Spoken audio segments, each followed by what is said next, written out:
Approval or amendments to the agenda? What's your wish? Approve the agenda as presented. Second. Approved and seconded. All those in favor? Aye. Contrary? Agenda and everything's approved. Next, we'll continue with our land acknowledgement. I would like to begin by acknowledging that we are Mi'kma'ki and the district of Spaganagity, the ancestral and unceded territory of the Mi'kmaq peoples. East Hants further acknowledges the 50 African Nova Scotian communities whose 400-year history has contributed to the province's culture, history, and legacies. We are all treaty people. Moving on with the first item up for tonight, the budget amendment list.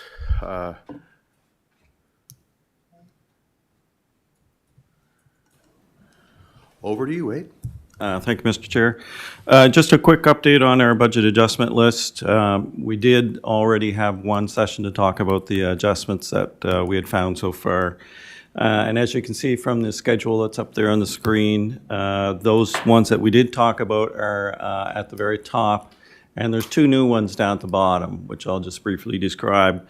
So one is the 3 additional counselors to attend the FCM. So that's adding $9,900 to council's budget, which we're taking from reserves. And there's one other thing in the CAO's office. There was in the original budget there and in the business plan, there was a wayfinding signage project for $11,000. And since then, the CAOs have been in touch with the Department of Transportation Infrastructure, and that is not going to fly from their perspective. They're not going to allow what the CAO had planned on that. So we've taken it out of the budget and put the money back in the reserves. So those two items, again, like all the others, have no effect whatsoever on the actual budget bottom line. Excuse me. And just one other quick note before I move on that, Mr. Chair. Just the reminder that for councilors, on the February 13th agenda, there was a report on the Human Resources Report for 2023, and it was put in there for councilors to read. It's a relatively long document, 20-some-odd pages in length, but the CAO was indicating if council would like her to review that, she is able to do that at some point in time. That was just my quick 2 topics, Mr. Chair, and that was it for me, unless there's questions on those. Okay. Thank you, Wade. First up to speak, Councillor Rhino. Thank you, Mr. Chair. With regards to beautification grants, I know that there was motion to increase it, but when I thought about this, with the change in the boundaries not going to take place, let's say, till November the 1st, when the new council is sworn in, that most of that beautification fund is usually used up after the budget is passed in the spring. So really, is there a need to have that much more money put into the beautification funds at that time, where it could be included in next year's budget? Because you're only really going to have another 2 months, to within the calendar year. So I'm wondering about the wisdom of that. I wonder if anybody would wish to reconsider putting that in, taking that back out and using it normally, like we have in the past, and maybe have that in as a budget proposal for the next council. Go ahead, Wade. Mr. Chair, so just from what I recall of that discussion, there was some discussion about leaving $1,000 for the possible new councillors come in, so that wouldn't be spent prior to the election point in time, and they could use that at that point. I believe that's what I recall, but somebody else should probably. If necessary, they would Yeah. have that.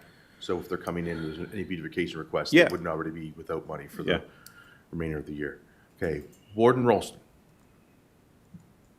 Yeah, basically just what Wade said, that was the intent, that the new $1,000 would be in place, would not be spent prior to a change in districts, so that there would be, because some districts are, some districts have a balance left to draw on, and some are completely spent out. And with the newer, larger districts, I just think it's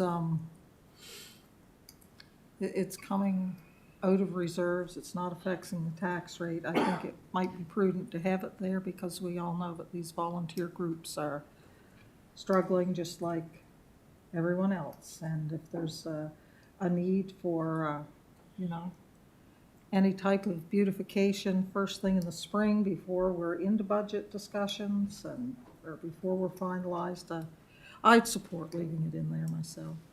Thank you. Thank you, Warden. Counselor Rhino. To double that up to the money in that, I think it's too early. We could all get along with what we have now, and it's just still my feeling. I know there's a motion that's passed on it, but I just think that could go back into reserve, and then with the new council, if they wish to increase it, which if whoever's here, anybody in the rural area is gonna ask to have that increased because of the new boundary changes. So I just feel that could have went back into reserve. Thank you. Thank you, Counselor. CAO. Through, I just want to make sure that council's aware, the allocation wouldn't be made until after the election with that intent that rural area would now need more money in the spring. So you wouldn't wait for another budget. It's not going to be allocated April 1 of 2024. The intent was to allocate it after the election in October to the districts. Yeah. So you're gonna have Go ahead, Counselor. Just 1 second. $11,000 put in there for, or whatever we set for this year. The regular one, yeah. For us, then you're gonna have that same amount for, to be put in after the new council is sworn in November, to spend between there and, No, it'll No. carry forward to the next year in preparation for those new district New boundaries. Just the new thousand. So Yeah. every year, $2,000 is deposited for beautification per district. This is an extra $1,000 that we deposited after the election to ensure that there's no shortfalls with the new increase in boundaries. well, Going that sure forward. wasn't clear in the motion because, or it wasn't clear on my end, I didn't understand it, I'll put it that way, because it just seemed like we're doubling up now and No. go from there. This current council will have the same amount of money until the end of the term. And this protects any new councilors or any council coming back that, with the new boundaries in the increased areas, that they're not shortchanged going into the fall, into the new year before the next budget. Okay, so it Through- won't be until the new it won't be in the beautification funds grant until after the new council is sworn in, Through correct? you, Mr. Chairman, just for clarification, the motion was that council approve that the draft budget reflect an increase in the beautification budget to $3,000 from $2,000, the additional $1,000 to be available to councilors after the election. Okay, all right. Thank you, Counselor. And next up to speak, Counselor Mitchell. Thank you, Mr. Chair. I'm not sure where this fits in this scheme of things, but it has something to do with the overall tax rate. My question through you, staff, is looking at the RCMP budget, and based on the assessments, you have some that are paying more and some that are paying less. And my question is, could that be divided up per dwelling unit instead of through the regular assessment process, CAO. where everybody would be paying the same for the same service? Through you, Mr. Chairman, council has some services that are done like that now. If you'll recall, the waste management fee is done on a per dwelling unit. So it is possible to do that. I wouldn't suggest that kind of policy change be made sort of without some thought and some reports, but that's something that we could bring a report back like in May or June for consideration for next year. There are a few services that can be done like that, where the theory is everybody gets the same service. Waste was one of them that we've done to this point. It does do a redistribution of where the funds are collected from. And one of the arguments when the CAP program sort of got out of control with the disparity in the tax rates and the assessments was some units have gone to more dollars per dwelling unit than per assessment. So that's something we can do if we had a motion of council to do that. But I wouldn't suggest it's something that is done, for this particular budget. But we could certainly do the math, and you could have that philosophical discussion on how you want to tax certain things. Mr. Chair, I'd make that motion that we look at that process going forward. Okay, motion's been made.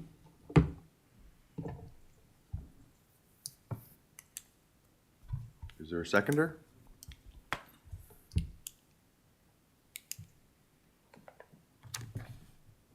I'm going to go to Counselor Musa because he was on before the motion. A motion made, you don't have a second. Oh. Oh, okay. Motion fails. All right. Second time, I'll ask if there's a seconder. Third time for a seconder for that report. Nope, there's been no seconder. The motion's been defeated.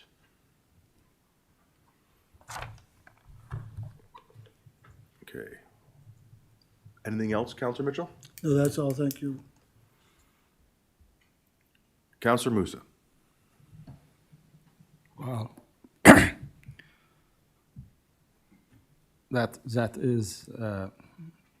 That's something I never thought about, like, that come to this council, because if that happen, you're gonna have a police station in every district. We're not gonna be able to have police station here, and every time you want something from police, you have to drive from Mount Uniacke to here. So I want police station, Mount Uniacke, police station, full-time police station, not one day. That's, if everybody's gonna pay the same, it's gonna be like that. That's why I think nobody is second the motion, and that's gonna be something disastrous to this municipality if something like that happened. Thank you. Thank you, Counselor. Okay. Seeing nothing further, thank you for the report on the amendments from the budget adjustment list. We're now going to move on to the 5-year capital budget.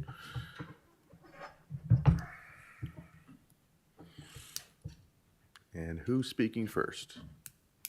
Okay.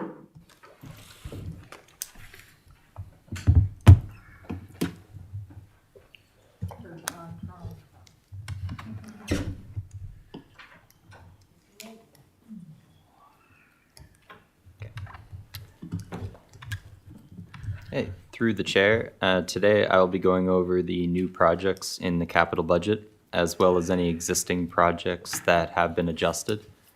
I won't present every project from the document today, but staff will answer any questions councilors may have. So this is a 5-year capital budget. This budget serves as the capital investment plan for the Canada Community Building Fund, also known as CCBF and formerly known as gas tax. Part of the requirement for CCBF funding is also that you do asset management to make sure that you have a good handle on when your assets need to be replaced.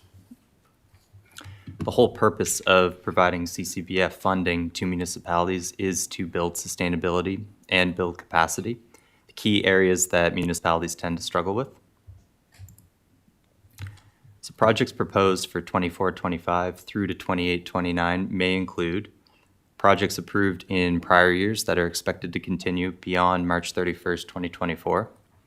And due to market conditions and the general global economic situation, there are projects that you will see that have been approved but are seeking additional funds in this budget. Projects approved for further study in prior years that have not yet been actioned but are still proposed for study on a go-forward basis. New projects proposed to council for approval to commence in any of the years 2024, 2025 through to 2026, 2027. And new projects proposed to council for approval for further study to commence in any of the years 24, 25 through 28, 29.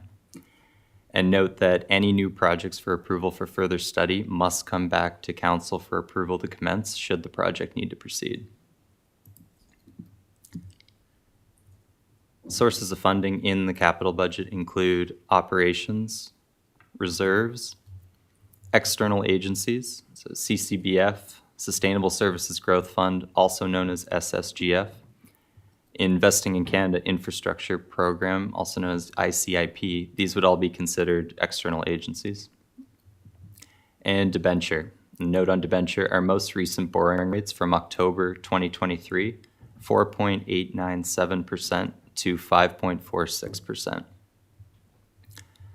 So we try to use reserves and/or funding for capital projects. The default source of funding is borrowing or debenture. And if we need to borrow, we need to come back to council. Staff cannot change any projects to the debenture source of funding without council approval, nor can staff increase debenture amounts.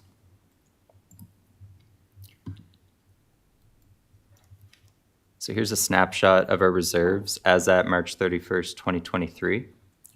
The total is $44.1 million. Capital reserves are $10.2 million, and these can only be used for capital projects. Water utility, $2.7 million. These are depreciation reserves, only to be used for water capital projects.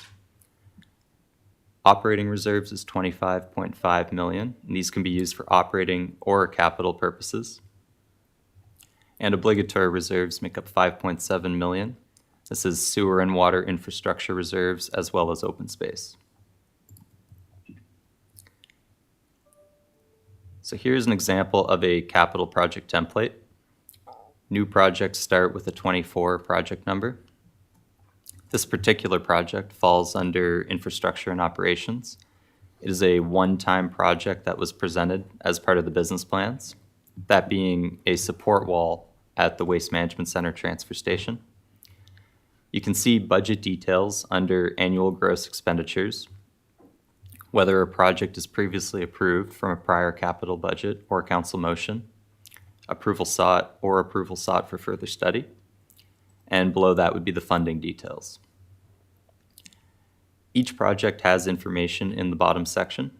The project summary section provides insight as to what a project entails. There's project objectives or deliverables. Each project includes a section which East Hand's key strategy does the project align, and this ensures that projects align with council's strategic plan. Each project includes a section, is this project mandated by regulatory authorities? This provides council with information on the necessity of a specific project. And at the beginning of the capital budget document, there is a capital project summary for each year beginning on page 5. And page 5, 6, and 7 all relate to 2024-2025 projects. So in this table, we are presenting new projects that are approval sought. If you have either the PDF or printed version of the capital budget, you can follow along as the page numbers for each project are listed in the left column of each table. There are 42 new projects this year. Several of the new projects reoccur each year, such as business park development, streetlights, hydrants, and truck replacements based on fleet management. Looking at the table, we have Project 24001, Council Chambers Conferencing and Voting System Replacement, is seeking $120,000 funded from special reserves. 24002, Electric Vehicle Charging Infrastructure, is seeking $250,000 funded from an external grant for $200,000 and special reserves for $50,000. However, the municipal funding is contingent on receiving the external grant. Project 24013, East Uniacke Playground on Charles Drive, is seeking $150,000. $60,000 of this is being funded from GTR capital out of revenue, with the remaining $90,000 from Uniacke open space reserves. Project 24015, Burntcoat Head Park Storage, is seeking money from special reserves in the amount of $20,000. 24016, Commerce Park Walkway Path. A grant was received in 2023-2024 in the amount of $25,000, which has been put to reserves and will be used to fund the majority of this project. Project 24012, Mount Uniac Streetlights, which is on page 29 of your document, is not in this table because there is no approval sought component. The project has been previously approved by council motion in October 2023 for $420,000 to be funded by CCBF. Project 24017, road drainage upgrades on Tyler Street and Lacey Ann Avenue, is seeking $50,000 in 24-25, funded from special reserves, and an additional $500,000 in 25-26 to be funded by debenture. However, the project will be submitted for PCAP funding. There are a number of Waste Management Center projects for approval sought in 24-25 with funding from special reserves, including Project 24019, Waste Management Center Storage Container, 24020, Waste Compliance Officer Truck Replacement, 24021, C&D Sorting Bins, and 24022, which is the Waste Management Center Transfer Station Wall Support. We discussed this on a previous slide. Project 24029, Highway 214 Sewer Upgrade Phase 2. This project replaces project number 10041 and is seeking $5.7 million in 25-26, which would be an increase of $2.7 million as compared to 10041 in the prior year budget. This is due to both a market adjustment and a scope increase based on CN Rail requirements. The funding source for this project is presented in the budget as 50% Municipal Capital Growth Program funding, also known as MCGP funding, and 50% debenture. In the water utility, there are approval sought amounts for a spill boom for $25,000, backwash storage at the Shubenacadie Water Treatment Plant for $300,000, Elmsdale Water Tower renewal for $130,000, and the Shubenacadie Water Tower renewal in 25-26 for $136,000. We have quite a few new projects for further study as well. Project 24007, Uniac Business Park Pylon Sign, has 10,000 approval sought in 24-25 and 80,000 for further study in 25-26. 24008, Economic and Business Development Land Acquisition, has $5 million for further study in 24-25. Project 24009, Elmsdale Business Park Phase 7, has a total of $8.8 million for further study spanning 3 years starting in 24-25. 24014, Lakelands Playground, has $25,000 approval sought in 24-25 with a further study component of $165,000 in 25-26. Project 24040 is a building inspection vehicle for $50,000, further study in 28-29. Project 24018 and Project 24037 are both gravel road rehabilitation projects for further study. Thomas Street is for $875,000 in 24-25 and 25-26, and Bell Court is for $525,000 in 27-28 and 28-29. There are 3 new projects that we do each year that are seeking both approval sought and for further study. Project 24023, Pump Upgrade Multiple Lift Stations, is seeking $190,000 in 24-25 and $50,000 in 25-26. There's also further study amounts of $90,000 in 26-27, $125,000 in 27-28, and $90,000 in 28-29. Project 24024, regular replacement of water meters, is seeking $37,500 in 24-25 and $75,000 in 25-26. Then there's $75,000 further study in each of the next 3 years after that.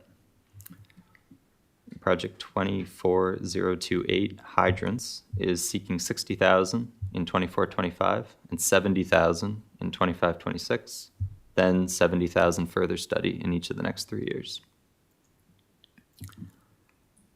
Project 24033, Lance Lagoon Sludge Management Infrastructure, is $2 million for further study in 26-27. And Project 24034, Milford Lift Station Upgrade, is for further study in 26-27 for $250,000. Notable new projects for further study in the water utility include a new water production well for Shubenacadie, budgeted at $150,000 in 26-27, and the Enfield Water Tower renewal budgeted at $850,000 in 27-28.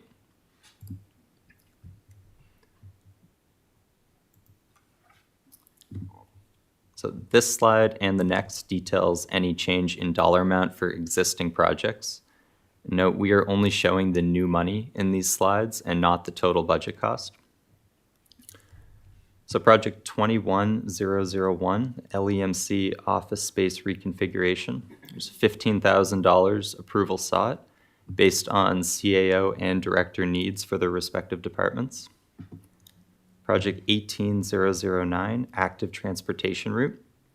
There's $200,000 approval sought based on both a refined scope and market adjustment.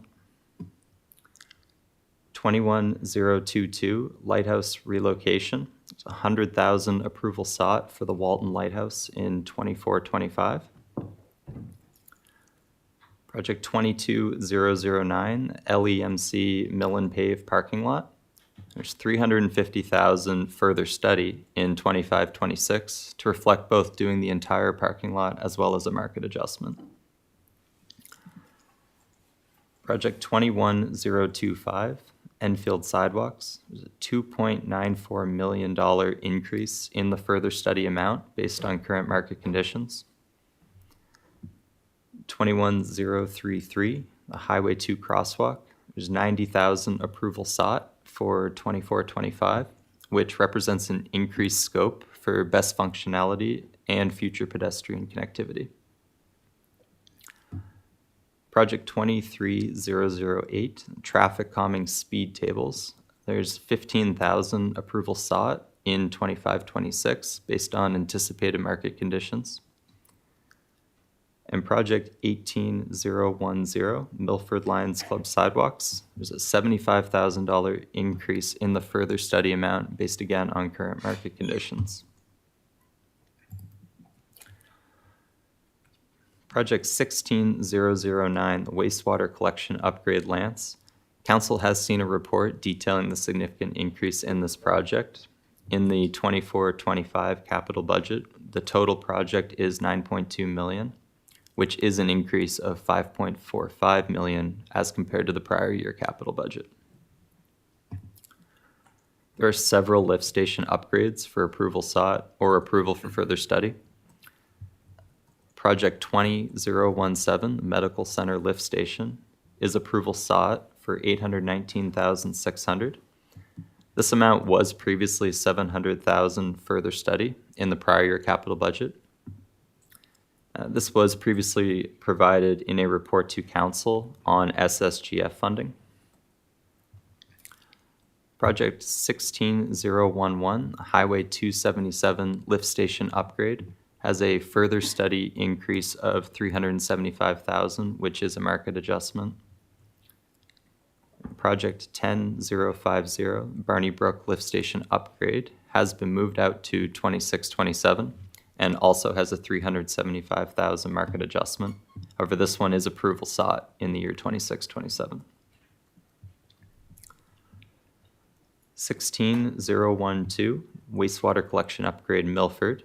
The further study amount has been increased by $609,400 based on current market conditions, and this project is currently scheduled for 28-29.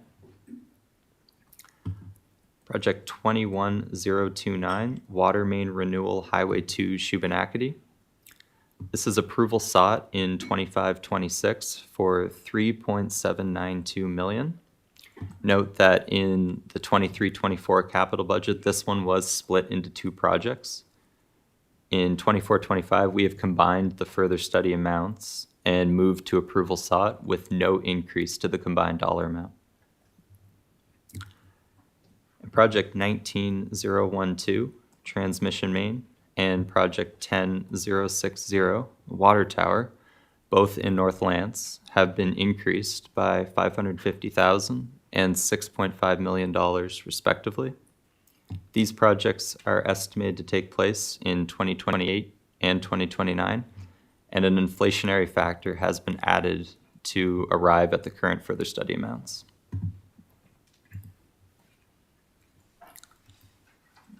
That concludes the capital budget presentation, and we would be happy to answer any questions you may have. Thank you so much. First up with questions is Councillor Musa. Thank you, Mr. Chair. Just waiting.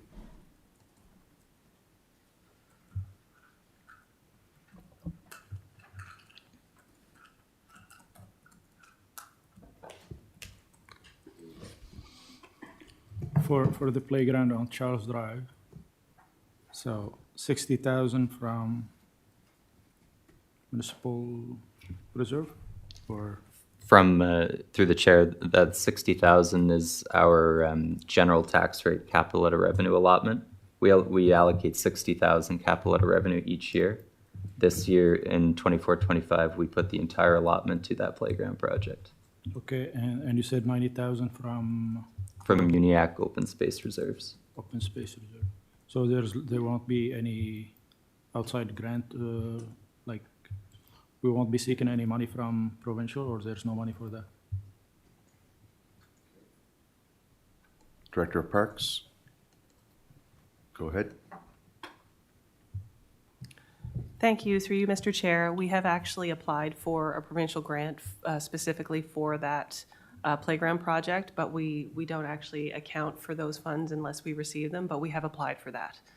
We apply every year for the recreation facility grant, and typically it's about $25,000. So can we do, if we don't receive them, can we postpone it, or we have to go for it? Through you, Mr. Chair, the intention would be still to proceed. We're cautiously optimistic because we have typically approved or received those funds, but we do have the ability to proceed without those. Okay. Thank you. Thank you, Councillor. Any other members of council have any questions on the capital budget? Councillor Hepp. Thank you, Mr. Chair. Page 31 of the book, Project 16-017, the DAR rail line, Dominion Atlantic Railway, $50,000 per year to be allocated to that project. It's my understanding that it's a 50% project for those organizers who want to apply for the $50,000. They have to match the $50,000 in order to receive the whole $50,000. Is that correct? It's not?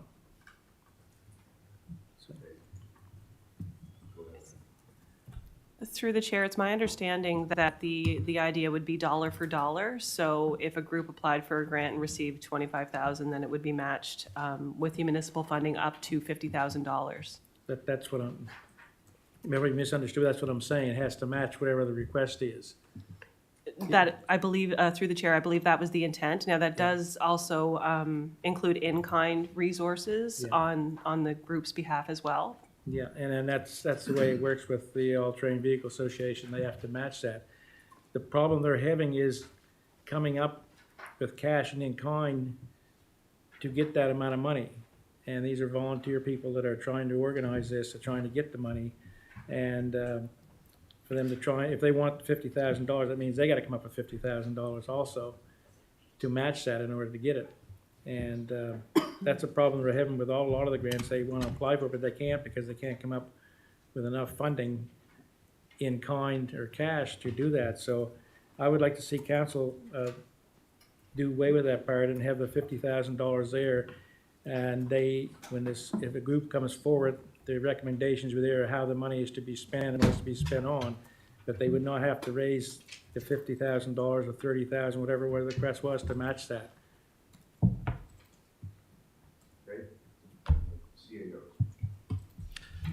I'll get Alana to correct me if I'm wrong, but my understanding was that in order for them to get the 50,000 from the Trail Association, they had to have 50,000. Yep. And the 50,000 they're going to have is our 50,000.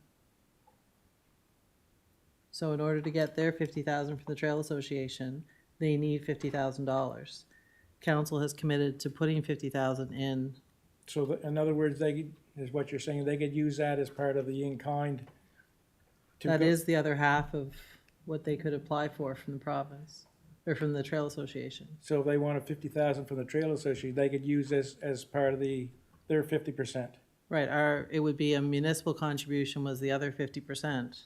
okay? So they don't have to fundraise, they would just use our 50,000 to get their 50,000. Okay, That's my understanding of the reason why we put 50 other is because they can leverage those dollars if they have matching dollars. I mean, I think, without speaking to the club, I think they'd be quite happy with that, knowing they don't have to raise $50,000, Right. so, yeah, I think I'm okay with that, I think they will be too, so. Thank you, Mr. Chair. Thank you, Counselor. Next up, Warden Rolston.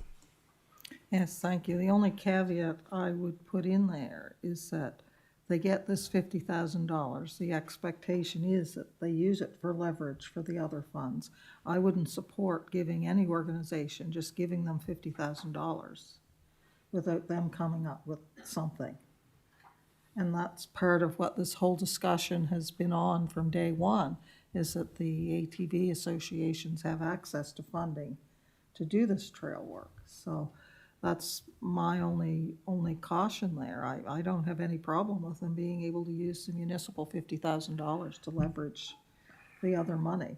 But I think there has to be a caveat there somehow that, you can't get our $50,000 and spend it and not get any from the province.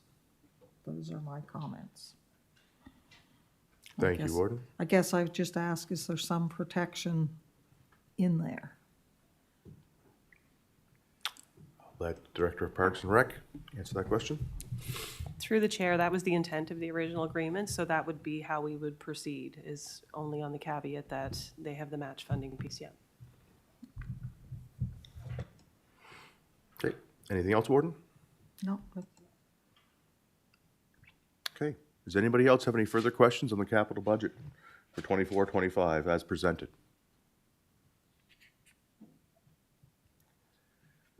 Do we need a motion to accept this or just continue on? So this motion would be for council consideration when budget committee is prepared to make the recommendation.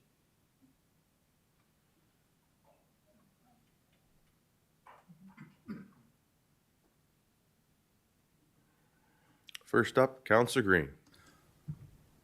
You want this read into council or just the approved motion as presented on the screen? Where it's able to be read by all the public, I believe you can just say on the screen.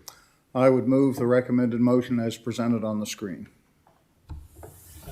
Seconded by Counselor Hebb. Is there any discussion on the motion? Question's been called. We'll go to the vote.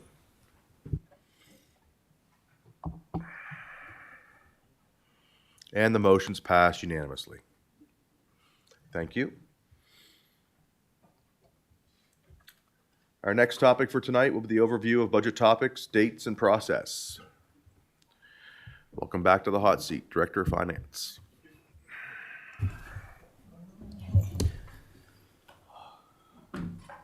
Oh, hold on a second here. My agenda scrolled down on me, making sure. So it's a review of other budget matters.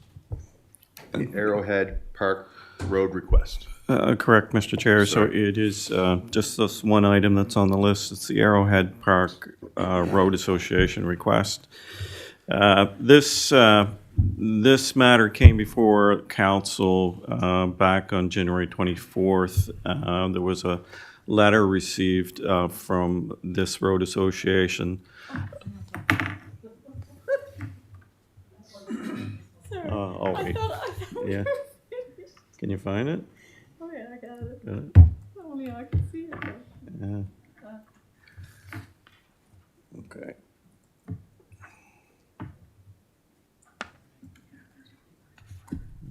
There we go. So as I was saying, council had briefly talked about this on January 24th. There was a letter that came from the Road Association indicating two concerns. One of them was in relation to the property that the municipality had recently purchased, and there was 3 PIDs that they were concerned that perhaps the annual road fees wouldn't continue to be paid since the municipality had purchased this, but council addressed that issue on January 24th, and council indicated that they would continue to do so. So that addressed one of those issues. The other issue that came up at that point in time was the request to waive the 5% administration fee that the municipality charges when they handle the matters relating to divvying up the costs and taking care of the accounting for road associations and put it on the tax bills for all the related residents in the respective roads. So at that point in time, we said we'll wait until the budget discussions to address that issue, and that's why we're here today. So the report that you have in front of you is essentially indicating that staff is recommending that council not approve that particular request. And the discussion points below, indicate, $1,500 for that individual road association is not very much in relation to the municipality's operating budget, and nor is $15,000 is what we've budgeting for all the road associations that we do.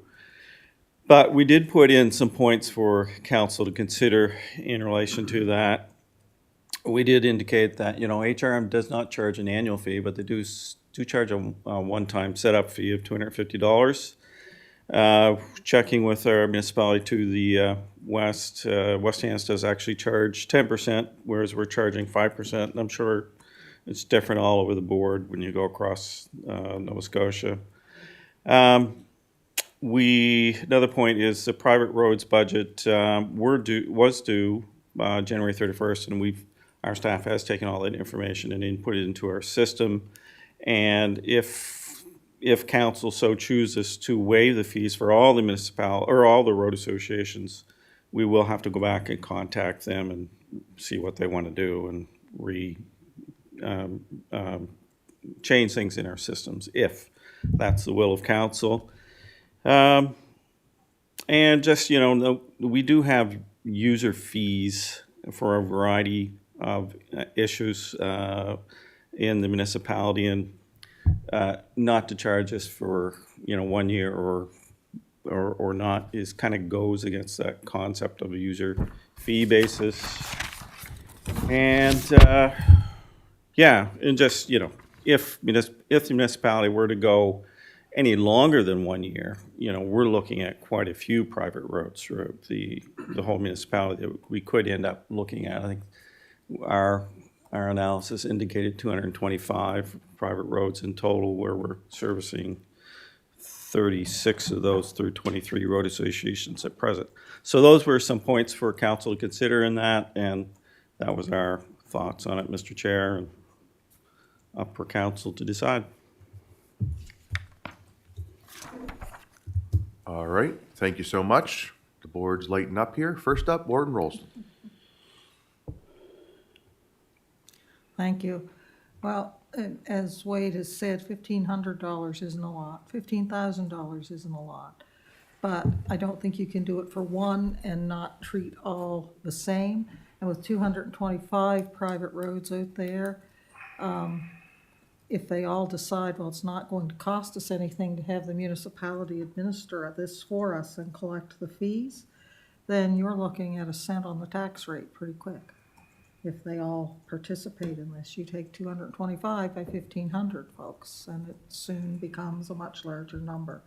So for those reasons, I'm going to move the recommended motion that the Corporate and Residential Services Committee recommends to council that council deny the request from the Arrowhead Road Association to waive the 24-25 5% administration fee. I'll second it. Moved and seconded. Number of people were on before the motion. First on before the motion, Councillor Musa. Thank you, Mr. Chair. Speaking in support of the motion, when I first ran for council, that That's the biggest problem I heard from my residents, like, why do we have to pay 5% on the top of our taxes? That's a tax on the top of a tax. And I made a motion on my first year, and probably I was newbie and I didn't know how to defend it or get anybody to agree with it. But if we think a little bit about how much cost for a maintenance of a private gravel road that we had a report 2 days ago about, and the cost is substantial, like it is enormous too. So those people are paying a lot of money to keep that road, and they're paying their fair taxes to the municipality. So if they had a municipal road, it was gonna cost us way more than the $1,500, way more than the $15,000. So that's my one point. And if Halifax charging $250 for registration, then don't charge anything else. So what is the reason we cannot match that?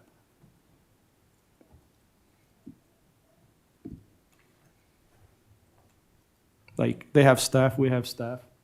I don't know what I think some of the that- difference. I think some of it comes down to the number of staff as well. Well, I don't think you need like $15,000 of staff hours to do those maths. I don't know. Maybe I'm wrong, but I think it's a small. We do a lot for other resident, and we don't charge them for, like, look at how many meetings we had for the sportsplex. That's our time, staff time, everybody's time. So we do for others and others. So if we want to charge one, we got to charge everybody for an extra work that we have to do for. So that's how I see it. Like, everybody paying the same rate, everybody's paying the same, but some people getting more service than others. Some people getting punished for buying a house on a private road. And I would like to hear from the other before I continue. Thank you. Thank you, Counselor. Next up, Counselor Rhino. In support of the motion, I'm gonna support the motion. I think everybody has to be treated fair, like the warden said. You add those 23 up and you've got to set in your tax rate. And I do think if we had gone the other way and said, you know, we'll take this off for a year, then if somebody wanted to try to re-put it back, it's harder to put things back after it's been taken off. So I will support the motion, but I have a little pet peeve. I've been here for 27 years. I just want to make it clear. 1 cent or $1 million is important to my taxpayers. So when I read, well, 1,500 or 15,000 are not such significant amounts in relation to an entire draft budget, that irks me. And I wish we'd refrain from that, because I have people in my area struggling, and this just makes it seem like it's not insignificant amounts, and I've been put here to protect each and every cent. Thank you. Thank you, Counselor. Next up, Counselor Garden Cole. Thank you, Mr. Chair. Through you to staff. So just, they requested this because this year was particular hardship for them. They did include that in their letter, yes. Secondly, is this the only request we've ever had of this nature since we started this program? I can't speak beyond since I've been That- here, so the that you know CEO of. would have to answer that. Okay, and we definitely haven't had any requests from any other roads this year. Okay, thank you. Just, they have requested more than once, though. Arrowhead has. It just didn't formalize it. They just called to me directly. So just to, you just say that into the microphone, Janice, just so everybody can hear. I took over private roads about 4 years ago as the manager of finance, around that maybe. Oh, no, it's 10 years. Sorry, it's 10 years ago since I've been manager of finance. And private roads came over to me in my new role. And he was here as, in the planning department, and public member on the planning committee, and he had made comments to me about why do we pay the 5% admin fee? And I said, well, it's in our bylaws, and also it does take staff time to be able to complete this. Like, I can speak on behalf of all the finance department and planning department, like some private roads associations, there's a lot of phone calls, there's a lot of complaints, there's people that don't want to pay. And I mean, this, even though we take a 5% admin fee, if something ever happened and they didn't pay their tax bill and they go in tax collection or whatever, sometimes those funds are lost. It's like a bad debt, right? So. Okay, thank you. Those are my comments. Okay, those were all the people, minus myself, that were on before the motion is made, so all the comments now have to be towards the motion. Warden Rolston. Yes, speaking in support of the motion, I just wanted to clarify that to get to the 1 cent or over 1 cent on the tax rate would mean if all the private roads decided they wanted the municipality to do this.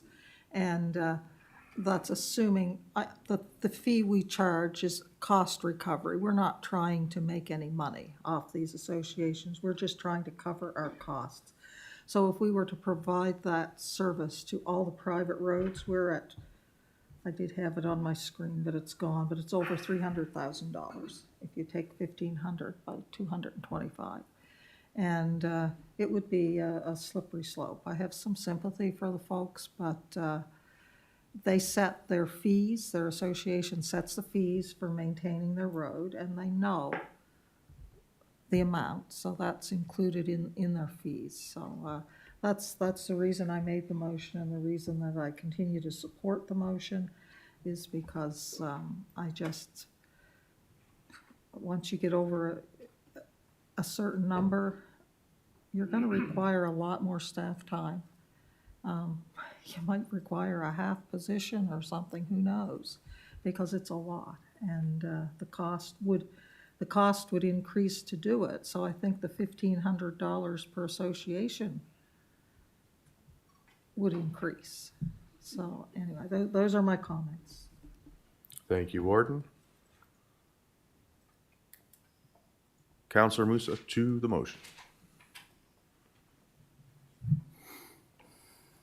I'm in shock right now, so tell me that if you have another roads, you're gonna hire 4 staff to do that? 300,000. Point of order, Mr. Chair, it's not what I said. What point of order? Like, and you said it's gonna cost 300. You said 300,000. I said that's enough to hire 4 staff. Like, But that would be the cost. It wasn't about hiring staff, that would be the cost. that's not the cost. That's what we charge them, but the cost would be way less, I think. So. Thank you, Counselor. I'm going to turn this over to the warden.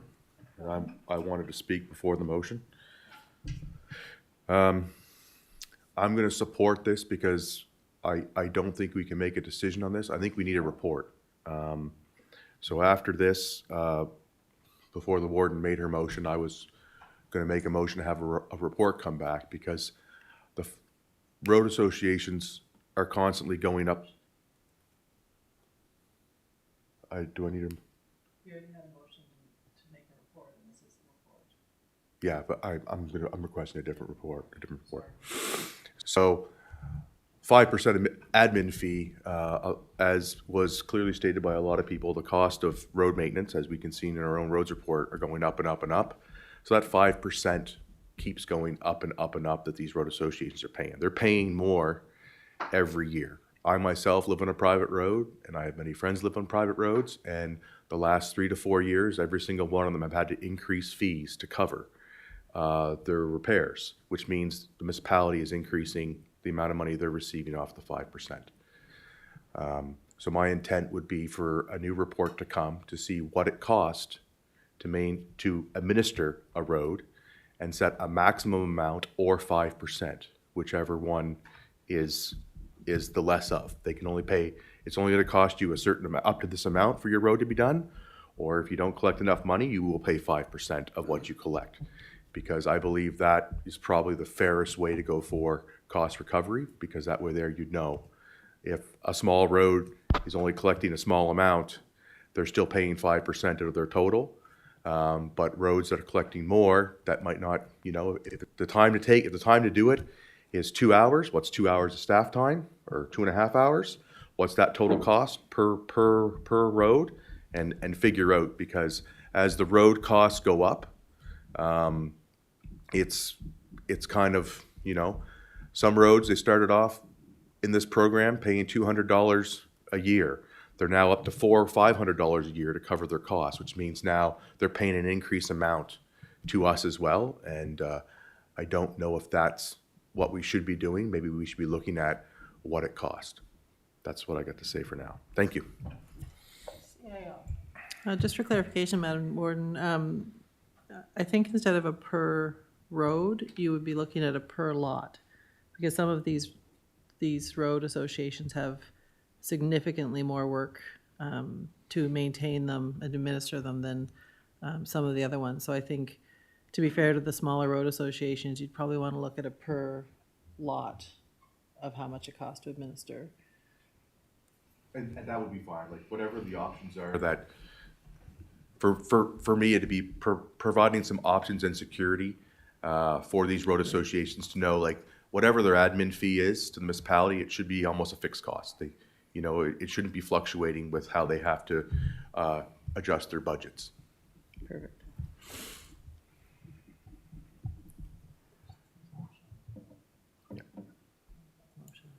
Yes. Question on the motion. Back to you. Question's been called. We'll go to the vote. Yes, as the motion as presented. No.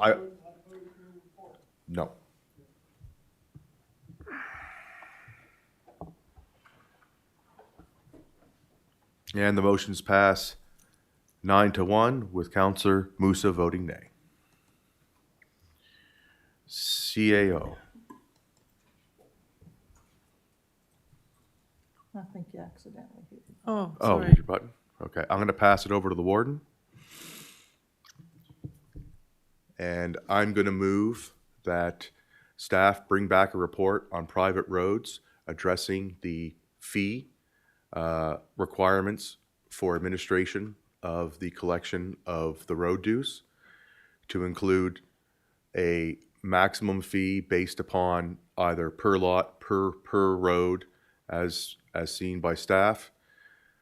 So there can be a fixed cost associated, and the private roads will know this from year to year for planning.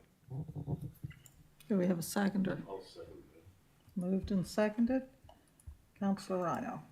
So point of clarification, with the intent of that motion is not to deny what we have set out in the last motion, it's to restudy and possible restructure of the road association fees. Am I correct in saying that? I would Correct. assume that's for next year's. Not for this year's budget, it's for information that we can lead into next year's budget. But after that, a report will be coming back and a decision will either stay status quo, or if any other proposals are brought up, we can consider them, correct? Correct. Thank you.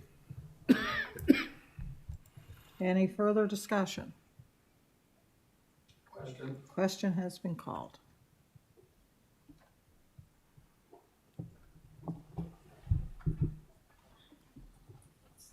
And the motion is passed unanimously.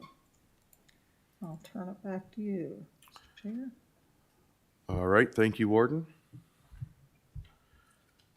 Going back to the agenda. As soon as my computer works, up here. All right, we have 2 items left. Next, I'll turn it over to the CAO for tax report number 3 about the deed transfer tax. We've already had the presentation on this, and I believe we're in discussion, so I'll turn it over to you, CEO.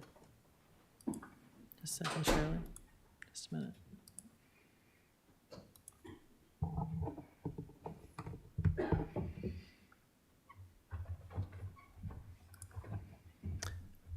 Thank you, Mr. Chairman. So really, this is a continuation of the discussion that was being held last week on Tuesday. I have no further information to share.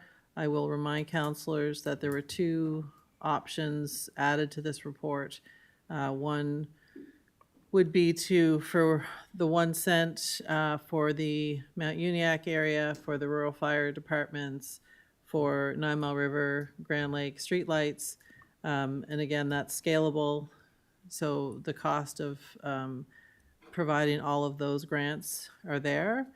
And then there was another option that was presented to council to take the 2 cent reduction off the general rate, and in lieu of that, assign it to different areas based on where the D-transfer tax is collected.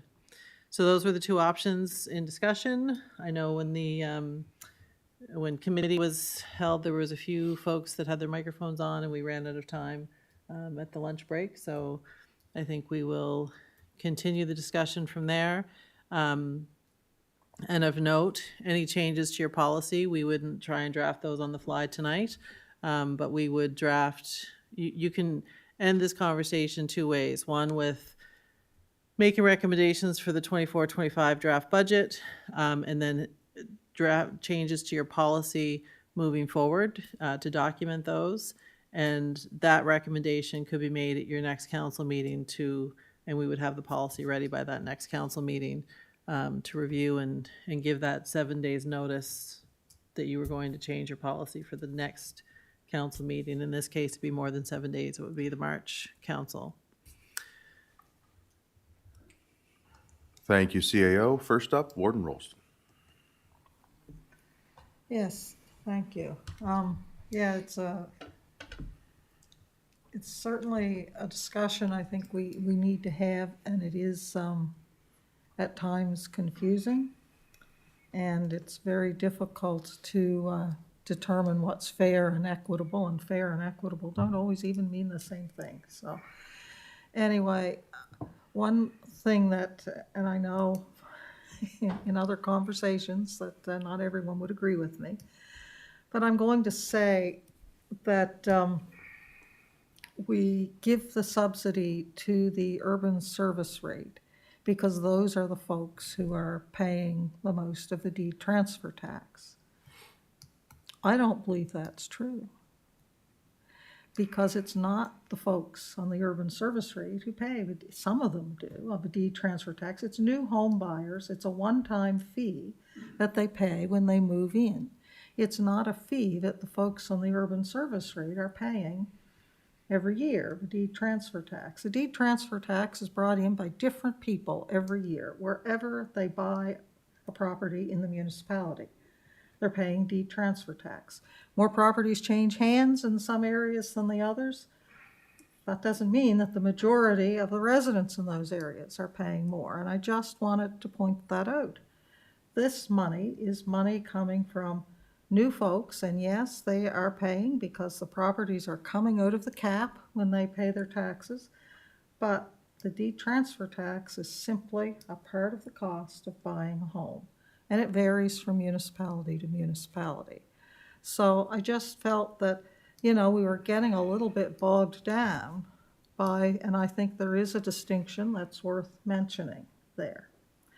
Now, having said that, I'm not advocating to take that grant away. I was here, as Councillor Rhino was, when we agreed to do that, and I'm not advocating to remove it.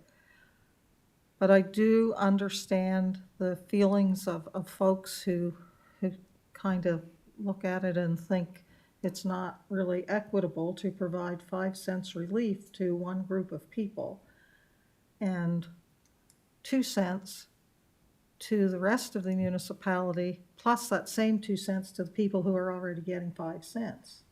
And that's where the rub is. So, I kind of thought, well, it's $3 million. There's lots of money there. We could move the 5 cents to the urban service rate, take that away, and just give everybody a 5 cent off the general tax rate, and everybody be getting the same thing.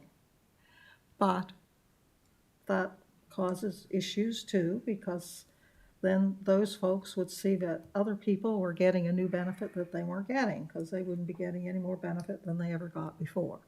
So it's not as black and white as it would seem. But I do truly not want us to get hung up thinking that everyone who's on the urban service rate is paying, you know. The deed transfer tax is coming from new residents of East Hants, wherever they live. And yes, new residents buy more homes because there are more homes to buy in some areas of the municipality. And I just wanted to make those comments before we try to figure out what we're going to do with this. Thank you. Thank you, Warden. Next up, Counselor Rhino. Now, I'm gonna kind of build on the warden's comments there. For me, like, there is a difference. There's a grant in the deed transfer tax, right? And that grant come about because of the three-tiered tax system. And it was, like I've said here before, and the warden said, it was very uncomfortable situation. This was, for lack of a better word, negotiated truce, if you may call it that, to go back to the one-tiered system. For me, I've lived it, I've been through it, I really want to go back, and I'm not saying the councillors or the councillors that will come in October would go back to that system, but there's always a possibility. I guess for me, when I give my word, whether I liked it at the time or not, that was my word. So I really would like to honor that, and I'd like to see that grant stand. Now, we can divide that deed transfer tax up. That's a total issue, but I really think, in my mind, if I didn't stay with that grant, then I would be breaking a pact, and that's just how I feel. Thank you. Thank you, Counselor. Seeing no one left to speak, I'm going to turn the chair over to the CAO. I don't think so. Sorry. To the warden. That is not my job. Go ahead. Deputy Sorry. Warden. And I'm not the deputy warden.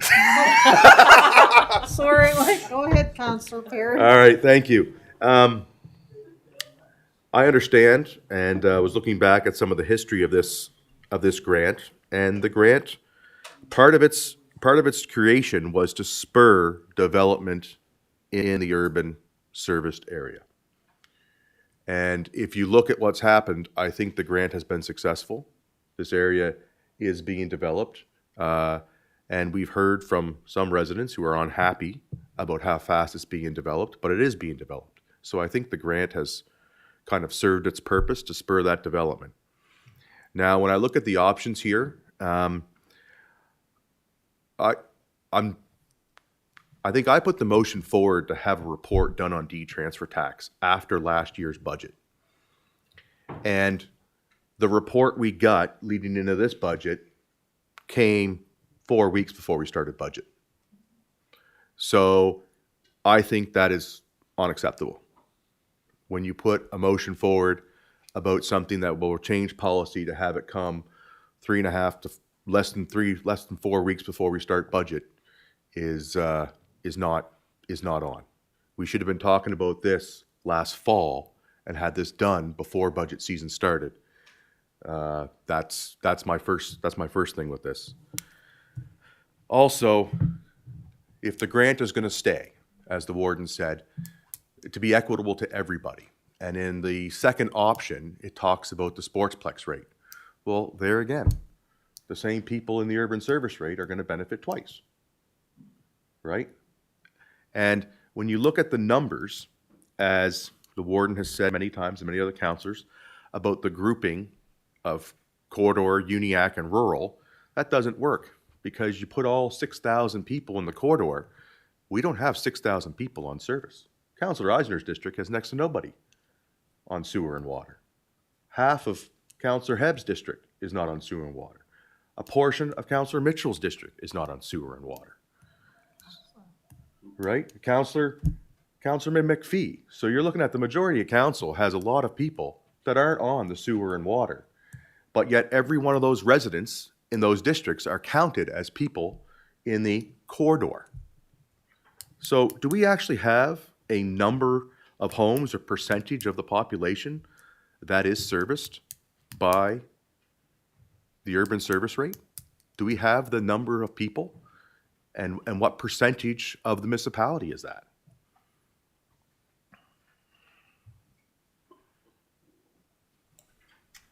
CAO. Through you, Mr. Madam Warden. The first report that we did on this had the assessment breakdown between the urban service rate and the rest of the corridor. They were broken apart. There's about 3,000 homes on on water. So you'd have another probably 900 homes in Milford on sewer, which would be the urban service rate. And that's not a strong number, I'm guesstimating. The options 5 and 6 they cover the rest of everybody. So everybody outside of the urban service rate is covered in option 5 and 6, either through, in option 5, it would be through fire or the 2 districts of Mount Uniacke or the 2 streetlight rate districts of Councillor Eisner's area and 9 Mile River area that isn't on the urban service rate. So when you add the assessments that are impacted by option 5, all the assessment is accounted for, except for a few $1,000s, which I couldn't pinpoint where that would be. Option 6 is an option where it isn't an urban service rate option to divide that money out. The corridor all pays the Sportsplex rate for all intents and purposes. Again, there's little pockets of folks who probably don't. But they might be in the rural fire department catchment area. So this option covers everybody regardless of whether they're on the urban service rate or not. But I don't have a definitive number of homes that are, or people that are serviced by the urban service rate. It's just not a statistic that we have data to collect from. Because, like, if you look at it, you're looking at probably out of the 11 districts, you're probably looking at 2.5 districts of people get the urban service rate benefit, right? That's the population that it would be when you look at the number of people that would be benefiting from this grant. Probably closer to 4. I find it hard to believe 4 because you're looking at half of 2 districts and a third of Councillor Mitchell, almost all of Councillor Eisner's. That's a lot less than 4. Is there not some way we can go to our tax billings and identify how many accounts are billed the urban service rate?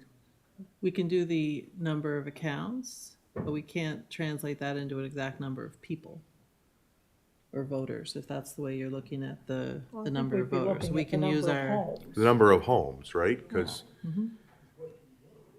I mean, when I looked at, we did do a breakdown of the districts of where the money's coming from, right? One of the largest areas of district that's bringing in the money is Councillor Eisner's, right? There's no service there, right? And then the second largest one was Councillor Moose's. And then there was, I think it was Elmsdale, and then my district. So 3 of the top 4 districts bringing in the funds are not serviced. And I'm not saying that we shouldn't be giving them a grant, but what I'm saying is whatever that grant is, and the grant is less than $496,000. That was the money that was kind of left over. So whatever is the equivalent should be spent for all of the residents that don't receive the urban service rate in some way to affect them. And maybe whatever that equals out to in some areas, because every area raises a different amount of money per cent, right? It might end up being 3.5 cents in one district. It might be half a cent in the other if it's divided up. But I haven't seen a plan that does that because we keep grouping everything as corridor, rural, and Mount Uniacke. And the majority of the corridor is not serviced and does not have benefit, but a lot of those homes are the areas that are changing hands and are producing this money.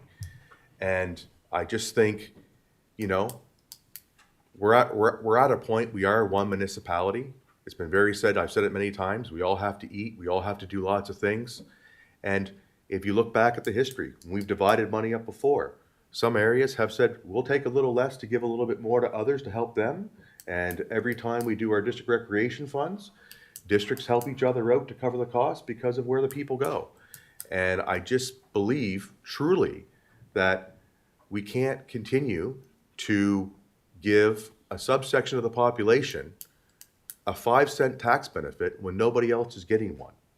And their neighbors in the same area aren't getting a 5-cent tax benefit, and they're the ones bringing in a larger percentage of the money. So by lumping them all together, yeah, you get the numbers saying that the corridor brings in 63%. But I guarantee you start taking out Councillor Eisner, and you start taking some of those other communities out, you're gonna see that number drop, and drop dramatically. So I definitely think, they should have been brought to us long before, a month before tax season, because this is a discussion with that should have more than, it's gonna take more than 3 reports. Because, nothing has come back that has, to me, in any of these reports, that has been fair and equitable across the board, showing each area receiving the benefit for all residents. Because that transfer tax, like you say, doesn't matter where a house is sold, it comes to the municipality for the good of the municipality as a whole. It's a municipal charge. Doesn't matter where you buy a house, you pay the same fee for it, and it comes to the municipality. So it should be the benefit of everybody in the municipality. I get where the grant came from many, many years ago, at least 4 councils ago. It came in, and it was to spur development, and it worked. But I don't think we need to subsidize that anymore, because if you look at our serviced area, I believe it's almost completely planned out.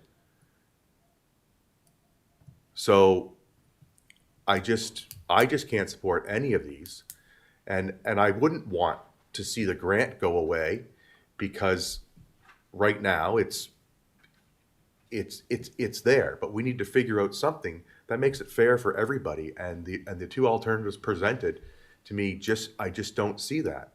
Especially number 2, when it was broken down. And, again, I understand the Sportsplex needs money, but again, those same people benefit twice. And we can't have people benefiting twice and some people benefiting once when there's other areas where those people are the ones that houses are changing hands at a higher rate and they're not receiving any benefit. And that's what I have to say for now, because it's just difficult for me, because everybody is hurting, no matter where you live in the municipality. And we need to do something to make it fair and equitable, because I think if you look at what's happened, that grant's been in place for a number of years. They've got an assistance for a number of years. A number of years, they've been advantaged over every other resident in the municipality for the benefit of the municipality and the increase of that. So I don't see how it's fair moving forward when we're pretty much at our service capacity limit for planning has already been done. That's all I have to say for right now. Thank you, Warden. I'll turn the chair back over. Okay. Thank you, Warden. Next up to speak, Councillor Musa. Thank you, Mr. Chair. I know that grant existed for a reason, and I don't want to ask for it to be removed, especially after yesterday. And I remember in the report, the CAO said, well, some area is growing with lot expenses, and some areas are growing with no expenses. But after yesterday meeting with the fire department, I found out that 900 of the proposed home in my district are at least 35 minutes away from the existing fire department. So that triggered to have another fire station in my district, and that's a $7 to $10 million cost for for the resident of Mount Union. So the growth have a big cost on the residents. And I think when the warden said like new homes, bring that deed transfer tax, and the old homes sometimes pay for it. So I don't know what would be the reasonable thing to do here, but I think if some districts are doing really, really well and it's gonna cost the residents some, I think we should look at other areas that need to be granted some from that pot. Because I think the biggest contributor for the last 6 years is kind of my district and Cottage Country. I'm not saying because it's my district, I'm saying like where that money it's coming from, and we never seen anything yet, because we never had to put probably anything to spur that growth. But after that meeting yesterday, I realized that the fire levy could go by at least 6 or 7 cents to be able to put a fire station up to the code of the day. So I want everybody to take a look at everything and to come to an agreement that could benefit everybody. We don't want it to hurt anybody, but we don't want to leave anybody dry too. So thank you. Thank you, Counselor. Next up, Counselor Rhino. Thank you, Mr. Chair. Good discussion. I guess my question is to you. You know, you brought a lot of good points up, and I understand them. But did I hear you correctly? You wouldn't want to eliminate that grant, but you would want to massage it, or is that what I'm hearing? Because to me, I'd like to find a way to, equally spread this out, but I also want to honor the agreement that was made some years ago with that in some form, whether it's, whatever amount we come up with. But I guess is what I heard correct, that you don't want to take that grant away? What I would like to see is, if the grant is going to remain, then we need to make it fair for everybody. I don't want to see it come out of this year's budget because it's been historically there. So with that remaining money, we have to figure out a way, and this is why this report should have came to us a long time ago, because these discussions are going to take some time, right? The scenarios and what we're looking for, because we can't even identify right now, the number of residents in each district that are actually on the urban service rate. So, I mean, that's a huge thing right there. This grant the grant was given to spur growth in the area, right? No. And I want to correct you there.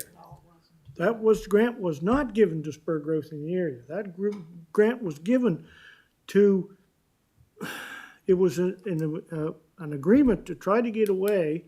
We had to give up something to get back to a one tax system. So the councilors from the area wanted to put that into the urban service rate. There was no mention of spurring this or spurring that. That's misleading what you're saying, okay? Because Warden can back me up or not on this. So wasn't to spur growth. It was an agreement.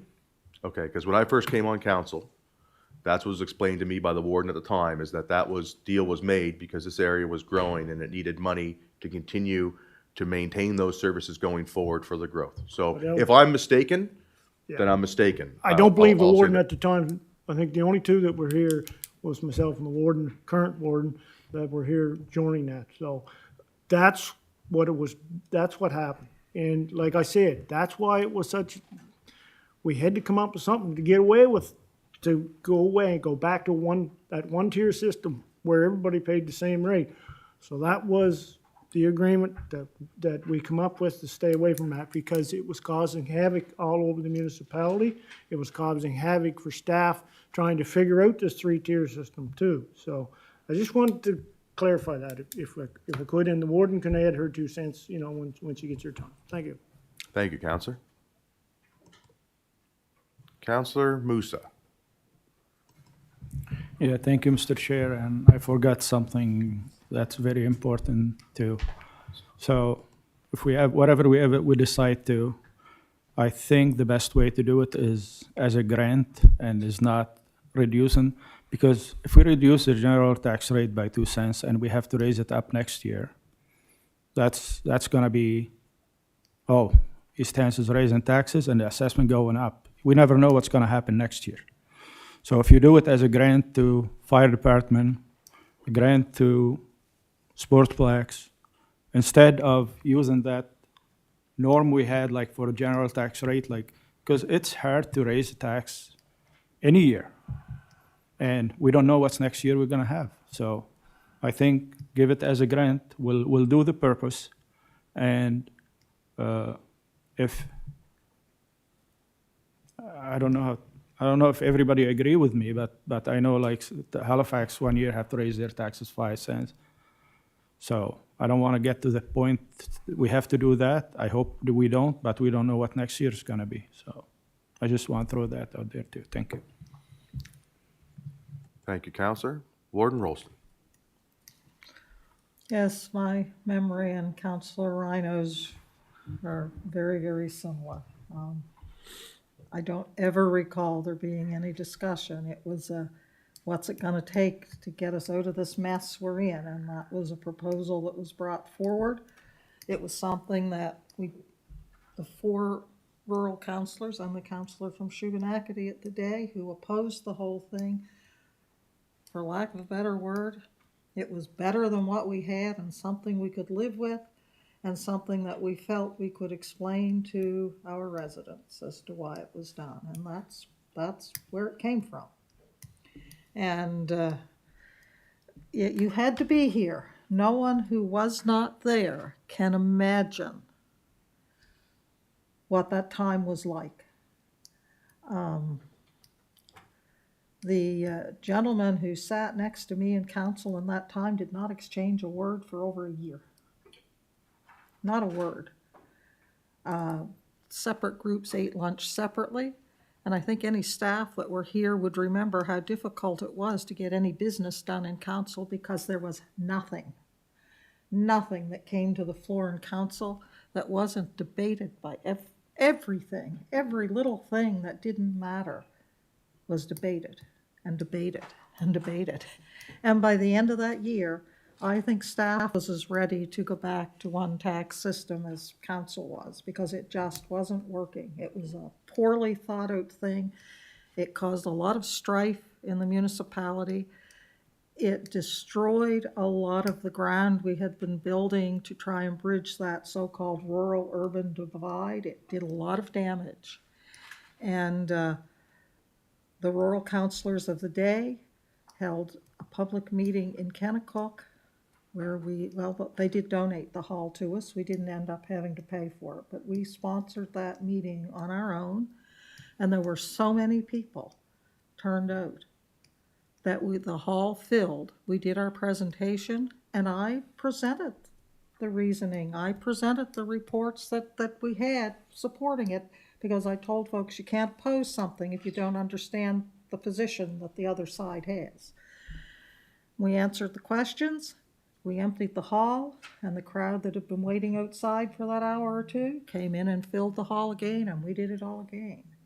And there was a suggestion that one of the public meetings about it at budget time be held in Kennecott, and well, the one gentleman refused to attend because he felt he wouldn't be safe coming to that area. Well, nobody was gonna hurt anybody, but anyway, it was bad. That's how bad it was. And like Councillor Rhino, I have no stomach to ever go back to that again. However, having said that, what Councillor Perry says is certainly true. And we've gone for a number of years on the assumption that by subsidizing the urban service rate, that we're helping the, you know, the area, the corridor area, where, I hate to use that term, but, you know, but the area that, where a lot of that money is raised. But we're not supporting a lot of those people, and that's just the truth. We're supporting a percentage of them, but not all of them. And it's gonna be very difficult, because even if you go to fire departments, those folks are served by fire departments too. And it becomes very, very difficult. And I do think that something has to be done. And I go back to my earlier comment that it's new residents that are paying this money. It's not existing residents, or it's residents who are upgrading, or, you know, buying a new home, or whatever. And I'm gonna go a step further. I mentioned briefly as we closed last time that the rural areas certainly don't have the density population. We don't have as many homes. There aren't as many homes, they're not assessed as highly, and they don't change hands as often. However, if you don't have, not only in this municipality, but in every municipality in the province and in the country, if you do not have rural areas, you will starve to death. You will not have lumber to build the new homes in the areas that are building. You will not have gravel and sand and the things that you need to build the roads for the new developments that are being built. So there are contributions being made by the rural areas other than the buying and selling of properties, and those are important too. And also, I'm going to say, I've been here long enough, and I can remember conversations with former councillor Roma White when I first came on council. And yes, development is taking place at a much more rapid pace here, partially because of the closeness to HRM and because there are services. That's certainly spurring development down here. But that development in this area has been supported for many years by the entire municipality. When the business parks started, they were paid for by the entire municipality, not just one area, in an effort to drive commercial growth, which would, of course, drive residential growth and everything as well. And that was supported by the entire municipality. For many, many years, the only grants that were available from the other levels of government, this gas tax type money, the only projects that were eligible for those monies were things like water and sewer and stuff like that, which didn't apply to most of the municipality. But every councillor I ever served with on this council supported East Hanson accessing any of that funding that they could get and using it. Because why wouldn't we? You know, it would help the growing part of our municipality, and we supported that. So I don't want this de-transfer thing to turn into something that's going to divide us again, as we have made such strides in the past number of years.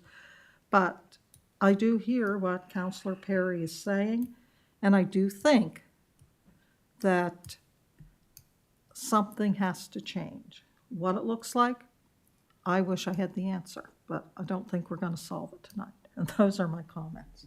Thank you, Warden. Next up, CAO.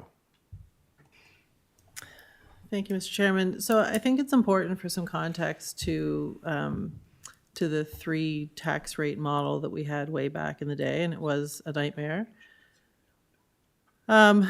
So the 3 tax rate model was put in place after council had many unsuccessful deliberations, I would say. And essentially, at the time, and I think we've probably done the model 3 times since then, we did a 3 municipalities model, and like it or not, I know some people don't like the inputs and the outputs from it, but what it demonstrated at the time was that if the 3 areas were on their own, what would their tax rates look like? And that's what that council of the day ended up setting, was those 3 tax rates. So at the time, Mount Uniacke, I believe, stayed about the same as the general rate was. The rural area went from if the general rate at the time was 80 cents, it went up to sort of $1.30 or something quite significant. Can't remember the exact amounts. And then the urban area went down quite significantly because with their assessments, they would have a significantly less general tax rate if they weren't part of the whole municipality. So that's how that 3-rate model came about. And as the warden mentioned, after a year, the recognition, this grant was in recognition of that significant contribution that the urban area was paying towards the general rate, and that they went back up to the regular tax rate that they had been at the year before. Everyone went to the same rate, and this grant was put in place. So it wasn't to spur development, but it was in recognition of the contributions towards the general rate that this area was making. So I just wanted to make sure everybody had that context. That and to Councillor Musso's point, the other day I did say that some areas have been growing without significant costs. Up to this point, you have been, but I also said that Mount Uniacke is going to start to see some of those costs and start to see things in the future. So, you know, having a growth management grant for those particular areas that are seeing that growth, I think is important. I think you're going to have significant growth in Mount Uniacke. You're going to have costs to go along with that. I mentioned last week, you know, sidewalks would be one.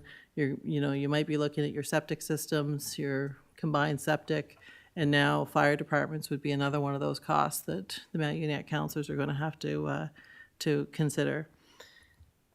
Thank you, Mr. Chairman. Thank you, CAO. Next up, Councillor Rhino. Yeah. Just on the lighter side, the warden talked about, what the rural areas give, gravel, timber and stuff. Well, you also have us too, so anyway, that's just on the lighter side, the warden and I. Anyway. And the waste management side. Yeah, pluses and minuses everywhere. Yeah, I know, there's pluses and minuses. But the warden has continued on for where it started, and the CAO said, I just want to go take it a little bit further. It was so difficult back then. There was parts of the rural district that wanted to annex off here and go to West Hants. There was a group of people that very strong that wanted to go to Colchester and stuff. So there was a lot of division. That was part of the need to solidify back to a one tax rate system. And that was the give and take on this by giving that grant. So I guess my question's true to the CAO. Can you give me a figure, I can't remember, what that grant started out at? Dollar figure was that a percentage that started out at? I believe the very first year the grant was either $200,000 or $300,000. It was to max out at 40% of the D-transfer tax collected. Up to $1 million. Well, initially it was just 40%, and then as the D-transfer tax got up towards that $1 million, then the cap was put on in a different motion to go up to $1 million, so 40% up to $1 million. And it's been that way until last year, so it had always sat at the $400,000. And then last year, council put it up by CPI. And this year, the draft budget has it up by CPI. I guess for me to be satisfactory with whatever comes out of this, I'd like to see that some form of that honored, whether it went back to the 200 original, whatever it was, or we can massage it. I'd like to see that term we agreed on kind of kept in there, and then we talk about other things. I can move on that, how much goes to that grant, but I really think that grant must remain for me to honor the agreement that was struck back in the day. Thank you. Thank you, Councillor. Councillor Busa. Thank you, Mr. Chair. I remember when I came on council 7 years ago, or over 7 years ago, I looked at the assessment of Mount Uniacke was around $250 million. And in those 7 years, it's now close, if not more than $600 million. In the last year by itself, the new assessment in Mount Union came at $61 million. That's a quarter of what we used to do. So if I was a counselor back in the days when Councilor Rhino and the warden were there, I would have 100% agree on that grant. So now I can see Mount Union came par with the corridor, with the general tax rate, with the deed transfer tax, if not better. I don't want to say better, but at least the same. And I don't expect the rural area to come near us. And the reason why is the farmland. Like, we cannot collect tax on farmland. The farmland, we're paid cents on the dollar for farmland for a reason. And I don't know who it is. Not you, probably the province. I don't know who paid the grant for the farms. And you have to remember 90% of the rural area are either government land or forestry, and both of them, they don't pay much. So the rural area is not gonna come near us in assessment, and for that reason, it's beyond them. I don't think it's even fair to talk about three-tier system anymore. For those reasons, because it's no matter how much their assessment is, they're not gonna come close to us because of the regulation from the province and from the federal. So I think it's fair enough to keep that grant, and it's fair enough to stop debating and come to something that everybody agree on. We give them 5 cents, maybe they give us 3 cents, maybe they give us 2 cents, I don't know. But I think we should come to a conclusion that this municipality have to go, and we all have to agree on something. Thank you. Thank you, Councilor Musa.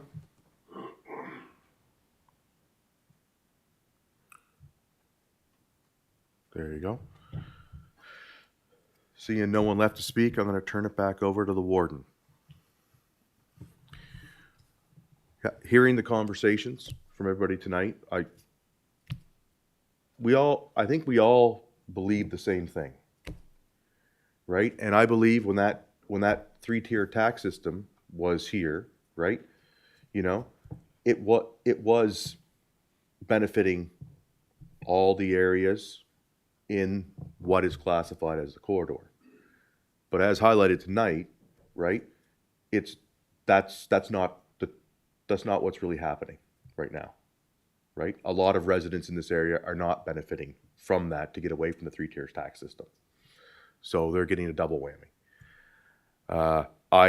I do believe that whatever the grant is to the urban service rate, an equal amount of money must be put to the people who are not benefiting from a grant that are a part of the urban service rate. And that includes the people of Shubenacadie, Milford, Grand Lake, Belnan, and all the other areas that are classified as a corridor but are not receiving the benefit from this grant. So we have to come up with something that gives them the equal break that the people on the urban service rate receiving a 5 cent reduction are getting. That's the above and beyond the fairest thing, and then not to mention the other areas of the municipality that are contributing a large amount of money to the deed transfer tax, as well as was very eloquently put by the rural councillors and by other councillors, the benefits of the rural area and how the rural area does spur the development in the urbanized area, because everything that's used to be built up comes from somewhere. And again, I say, you know, I hate being here trying to come to an answer of this at budget in 3 or 4 meetings when, you know, we should have been doing this all through last fall. I would like to see, the only thing I can say, I can't see it coming tonight because for me personally, and maybe it's not the will of council, but me personally, I don't see any of the options here that benefit all the residents of the municipality right now, that would be fair and equitable. All the options here come out to some being benefited, some not, and some possibly being double benefited if we start talking about the sportsplex. And that's kind of where I'm at. I can't support any of the recommendations so far in this report. Thank you, Warden. Thank you. Counselor Garden Cole. Thank you, Madam Warden. So these conversations every night all seem to be ending up in the same place, and I feel like that's nowhere. Sounds to me like the next thing we need to do is get staff to bring forth the numbers that Counselor Perry just stated that we don't have. And maybe we can move forward with those numbers, breaking down exactly who would be benefiting, who needs to benefit. Because until we get those numbers, I feel like we're just going around in circles. So I guess it would be a recommendation that staff get the numbers that we've spoken about numerous times here this evening, and come back with those so that we can try and get some direction and move forward with this. Thank you. I'll turn the chair back over to you, Mr. Chairman. Thank you, Warden. And if I could, I would make note that we do have an in-camera session scheduled, and we do have the MP here for part of that in-camera session, and we are approaching the hour of adjournment. Thank you, Warden. Thank you for the reminder. Yeah, I was going to ask, is that your motion? Was there a motion in there? I think there was. I believe there was. Is there a seconder? Seconded by Councillor Mitchell. Any discussion on the motion? Question. We'll go to the vote.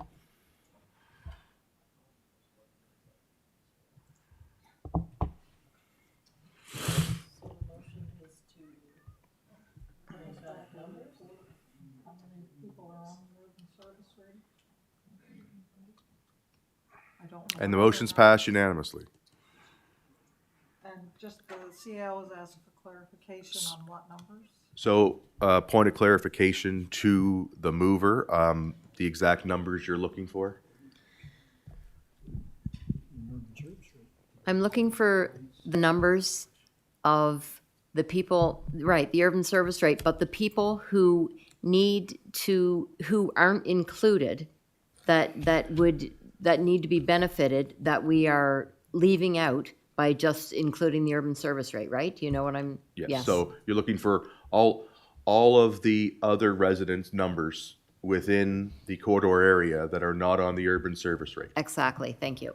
So are you looking for And the rest of the people or assessment? Because the assessments are on, the equivalent of 1 cent is on the table. So the people in the urban service rate are the difference, is what's left over.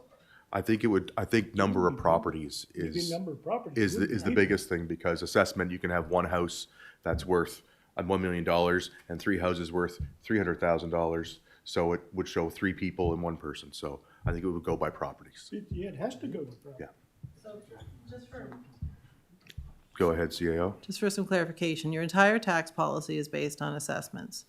Your areas and how much contributes to that 1 cent on your general tax rate is all based on assessment. So I can bring the numbers for people, but I think you also have to have the numbers for assessment, because that is where the money gets paid from. The people are paying for the general tax rate.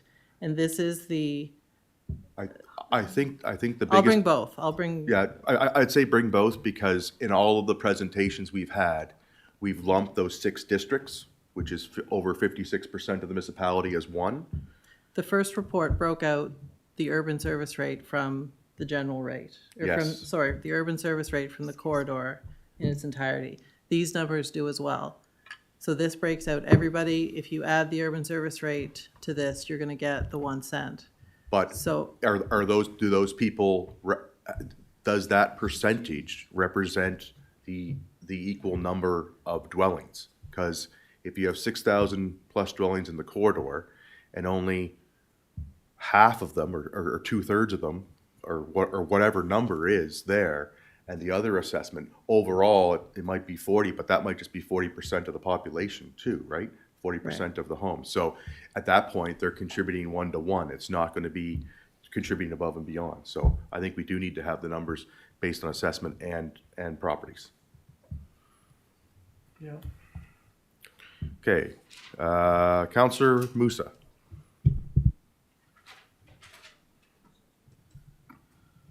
Yeah, just remember when you get property, you have some apartment buildings that have 600 people in one property. So I don't know how, I don't think it's It's- fair for the CEO to get something like that. So We'll try to bring something back.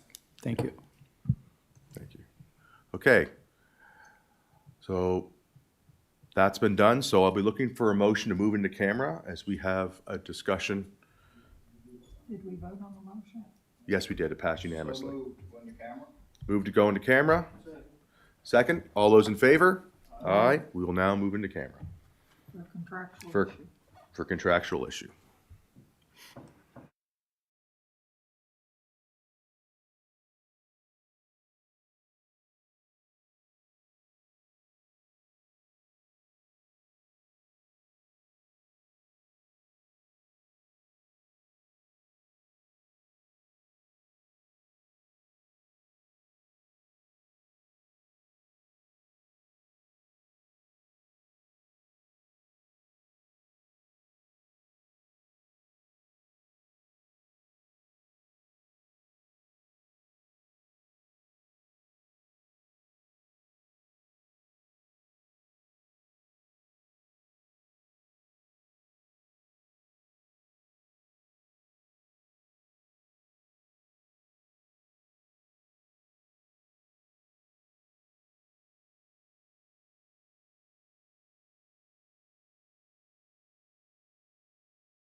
in-camera session.